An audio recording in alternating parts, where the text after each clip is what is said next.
Hello, everyone.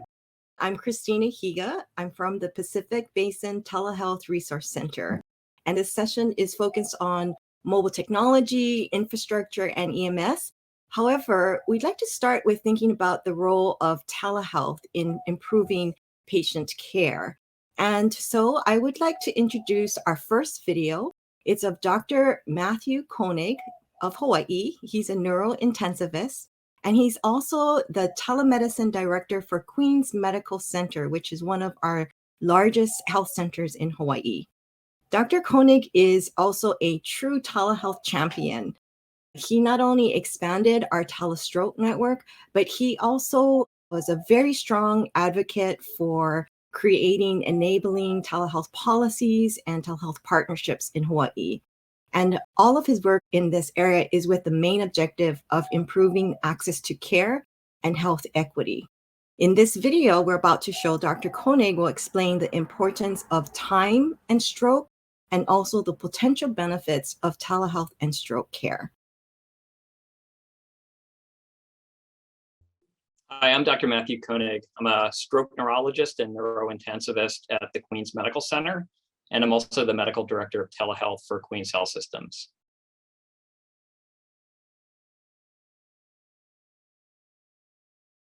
The treatment of stroke is really very time dependent, and for two reasons. One is that the longer neurons in the brain do not receive blood flow, the more permanent damage sets in, even if that blood flow is eventually restored. The other factor that people don't consider as much is that the clot that's blocking blood flow to the brain actually hardens over time. And so the effectiveness of medications and therapies to actually remove that clot or break that clot is reduced as time goes by and the clot hardens.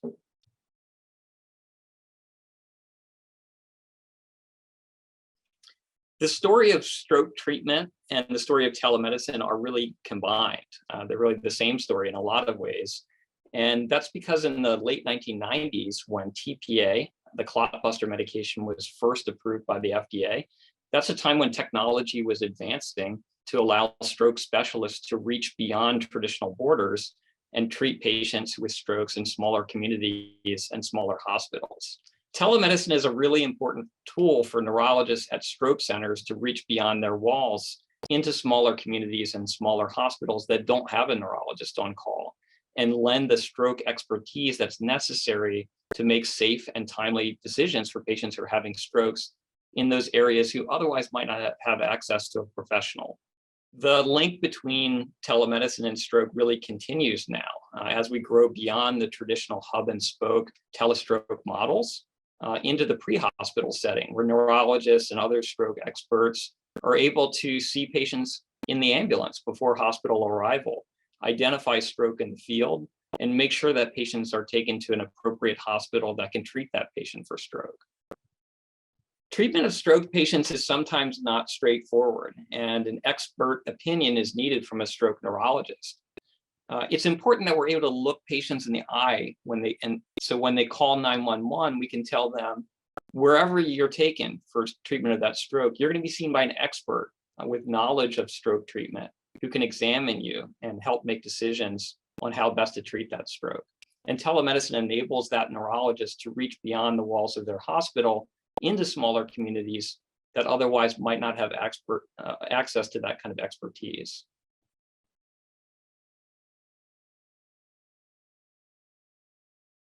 Elizabeth Krupinski from the Southwest Telehealth Resource Center, and we've had an emergency medical services program as part of what's going on at the University of Arizona Health Sciences Center. And I'm going to show you a video that's been created by Dan Dirksen, and he's our Associate Vice President for Health Equity Outreach and Interprofessional Activities. He's also a professor of public health with joint appointments in our College of Medicine and the College of Nursing. He's also the director of the Arizona Center for Rural Health, and that's where he gets involved in sort of this EMS services activities. He's also, since 2019, been the senior advisor and PI on the Arizona AHEC program. He does a lot of activities from informing legislative, regulatory, and program policies to improve health equity, to increasing insurance coverage, reducing the uninsured, just anything and everything that has to do with rural health practice getting stuff out there. And as this video is going to highlight, stroke is very important, but there's a lot of other aspects that are integral to EMS services. And some of them are, more for trauma type activities. And being in the Southwest in a border area, a lot of open roads, long stretches of highway, there's a lot of accidents and an increasing need for EMS services throughout the state. And some of our unique populations, Native Americans, Hispanic populations that live in some of these very rural areas, really are benefiting from our EMS services.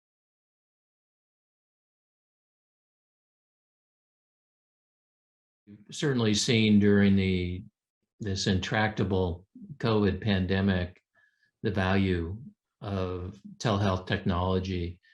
In Arizona, we've seen that this is very useful for emergency medical services out in the field in rural areas to connect directly with emergency medicine physicians so that they can decide whether something can be handled locally or needs transport. We've seen during the big surges like what we're experiencing right now, where every emergency department and every hospital has exceeded or is at capacity, the importance of being able to communicate directly with ambulances and EMS personnel to make sure that individuals who need higher levels of treatment can get there. Another way that the telehealth technology has assisted for some time now, the major payers, whether those are public payers like Medicare and Medicaid, or private payers through private health insurance, employer-sponsored insurance, now pay for telehealth services. So for individuals who are reluctant to go in to a busy clinic or emergency department for fear of being exposed to individuals who have COVID or other transmissible diseases, can get their care online, and that's covered by their third-party payer. So that's been a huge, important change that's happened over the last year and a half or so that we've been dealing with the pandemic. But it's also helped us manage those individuals who have other problems where emergency departments are full or the hospitals at capacity and have emergency situations where they need assistance. And telehealth has been able to help with the triage of that and appropriate transfer for patients who need tertiary care.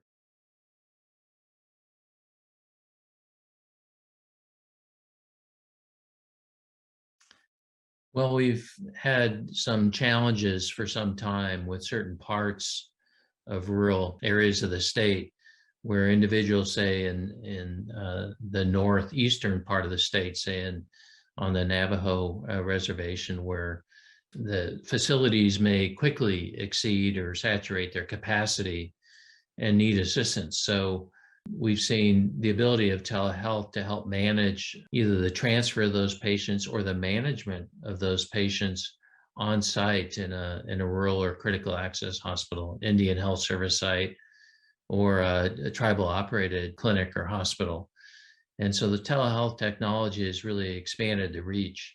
We've seen that really does expand in the access to care for individuals who may be along the US-Mexico border or in our federally recognized tribal entities.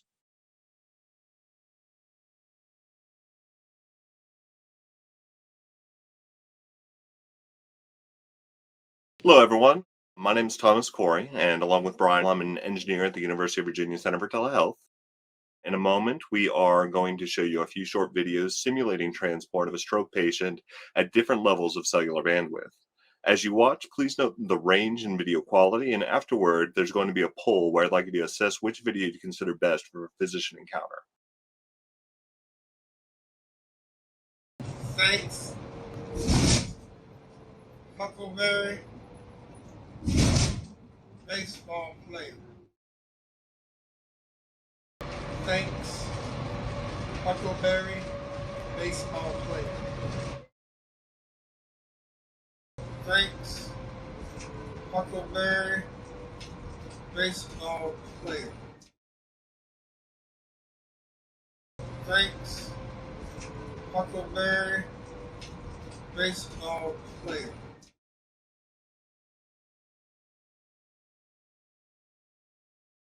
Right. We see that overwhelmingly people are voting for video A. Video A having that mix of clarity on it. The other two kind of even split, but video A definitely a winner here. So first off here, we're just going to give you a little still frame. When you look at the video side by side, it is easier to see those differences in the clarity. And you can also see that in the 5G video, you see some of the reality of doing the encounter in the back of a moving vehicle as the shadow moves across the patient's face. As we talk about telehealth over mobile technology, it is worth having a bit of a foundation in how cellular towers operate and the limits that can impact the quality of the video. Typically, when we're talking about modern cellular, we think in terms of 3G, 4G, and 5G. These designations refer not only to the generations in tech, but also the different bands of frequencies on the electromagnetic spectrum. While you might see theoretical maximums that are much higher based on perfect lab conditions, the average speed you'll see are around 1 to 3 megabits per second using 3G, about 5 to 8 on 4G, and it jumps all the way up to 30 to 50 on the latest and greatest, which is 5G. One limiting factor on this falls back to the connection on the tower. The cellular radio that's built onto the tower still relies on a wired connection back to the central office. So a tower with a 3G radio might just have a pair of bonded DS1s, digital signal 1 copper lines supplying the data. Each of those has a bandwidth possible about 1.5 megabits per second. So at the upper end average of 3 megs for a 3G tower, you can only support one call at a time at that full capacity. At 2 calls, you cut that bandwidth down to half. At 4, you take it down to a quarter, and at that point, you're already brushing the lower limit of what's necessary for a telehealth call. If a fifth person opens up YouTube and starts watching a cat video, the tower's capacity gets split further, and your call might fail. Now, while more and more towers are switching out the higher capacity copper using a DS3 or to fiber optics referenced on the slide here as optical carriers 1 and 3, these lines are expensive to establish, to maintain, and to transmit. The further you go out into rural communities, the more likely the towers are going to have an insufficient capacity. Add to that, towers with 3G and 4G are limited to only about a range of 1 to 2 miles around them for reliable data transmission, while 5G has greatly reduced that capacity down to a working range of about a quarter to a half a mile. When in transport, that means that your call will frequently hop from tower to tower, and that's potentially going to introduce variations in the quality. So, what can we do to mitigate this? For one, you can install signal boosters with external antennas in the ambulance that are going to increase the strength of the cellular radio that is there in the ambulance for both transmission and receiving from those towers. This allows for a higher level of signal stability over a greater distance and will also assist in that handoff moving from one tower to another. Secondly, going back to that limited capacity, the tower to support multiple calls at one time, carriers such as Verizon and AT&T have implemented what's called quality of service for first responders. This gives their registered cellular devices priority, so instead of splitting the tower capacity equally to each person on a call or on a data connection, the first responders are given priority and given a bigger piece of that pie to maintain the quality of their data and of their video. To speak further on experience using telehealth in conjunction with EMS, I'll hand you back over to Brian Gannell. So, Brian, what have we learned? All right, some of the things that you have to consider when mounting equipment in the back of an ambulance. One of the first things that we come to is the cost of the equipment, whether you use mobile devices or endpoints. When we first started this work, and one of the programs that I've worked on is called iTreat, and it was doing pre-hospital stroke assessment specifically. When they first approached me around the specifications on what equipment to use, I basically said we needed about $50,000 to build out a singular ambulance with a solid system that would be able to provide this mobile support. And I was told that I was crazy. There's no way we could build that out across a whole fleet of ambulances. So then I asked for 20, and that was still considerably high. And so with the first iteration of iTreat, we actually used tablets, iPads off the shelves, and a lot of off-the-shelf devices at a very low cost. That allowed us to really build this out in a lot of different ambulance agencies around us. And that's one of the unique things about UVA specifically is we have about 8 different providers that bring patients to us. And so we really had to be fairly nimble with the technology to be able to build this out. One of the other hurdles that we came to very quickly that nobody really anticipated was going to be a challenge was the mounting of the equipment in the back of the ambulance. When we started again, we were using iPads, mobile devices. We used suction cup mounts to be able to put those on the ceiling of the ambulance because we didn't want the providers to have to hold things in their hands. And that worked pretty well for the first iteration, but there was always a challenge of having to pull the equipment out when we needed it and to put it in place to use it. If you look at the picture to the right on the slide there, that is a Cisco branded endpoint that we have now mounted in the back of ambulances. We're using Velcro and zip ties right now, as we're not allowed to permanently mount in the ambulances that we're working with. But we do see this in the future as mounting these permanently and not having this sort of mobile Velcroed solution in place. One of the other things to think about when you're mounting the equipment or what you're going to use is the camera type and position.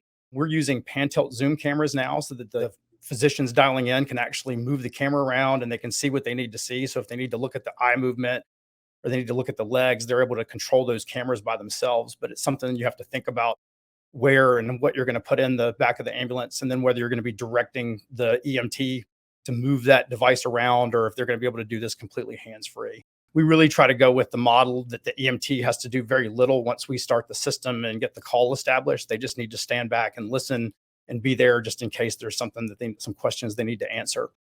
One of the other things that we found to be very important is whether you use standards-based or proprietary equipment. If you're in the telemedicine industry or you've been in it very long, you know that there's a few different types of platforms: Zoom, WebEx, Cisco Call Manager, H323 calling, and a lot of different standards out there.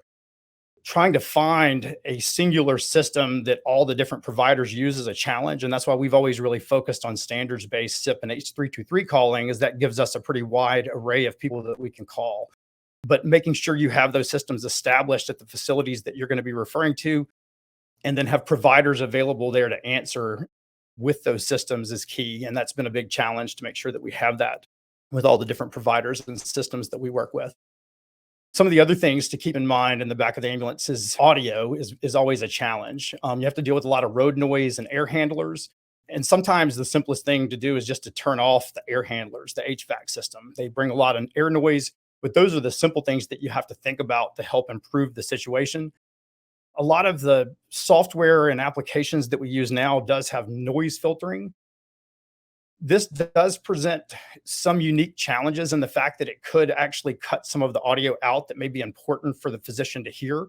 You may not be able to hear some of the things, some of the edges of the voice. And if you start to use any sort of peripheral devices, using noise filtering could potentially impact that. So you have to be very careful with some of those things, but we do see that technology getting better.